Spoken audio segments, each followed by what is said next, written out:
изборниот законник, изборниот модел би беше главно ветување, а денеска беше запашен господин Ахмети и рече дека Социјалдемократскиот сојуз ниту го спомнала како барање кога се создала коалицијата.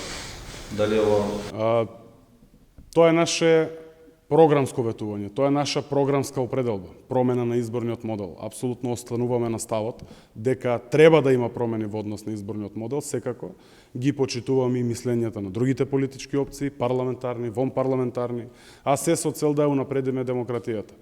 Нашиот став е јасен и за јавноста, за граѓаните, за медиумите, секако ќе дојде ред и да во собрание одлучуваме, разговараме, дебатираме по однос на изборниот модел. Но секако остануваме на ставот дека треба да има една изборна единица и отворени листи.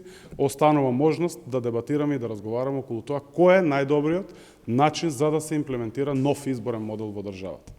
За жолта шампа, прашање од колегите, имаше информација дека ваш пратеник ја претепал со брудата, доколку се потврди дека тоа е така, дали како партија ќе преземете било какви. Прво, околу тоа, мојот колега имаше изјава пред неколку минути од собранието.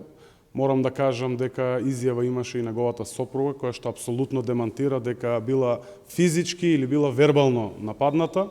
Тоа е доказ дека кујните за црна кампања од страна на ВМРО-ДПМН и текако се вклучени на најако.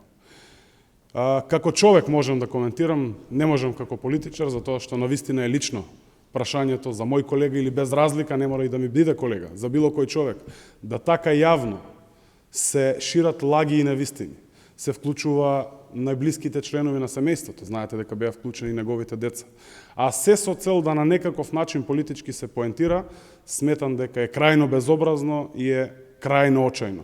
Веројатно, ВМРО-ДПМН знае што ги чека на изборите и во хаос, во очај и во паника, не можат да се служат со ништо друго, туку со лаги и невистини, што впрочем тоа го кажуваме секојдневно. Ова е уште една од лагите, од клеветите, од невистините кои што ги пласира ВМРО-ДПМН, на кои што апелираме до граѓаните да не наседнуваат.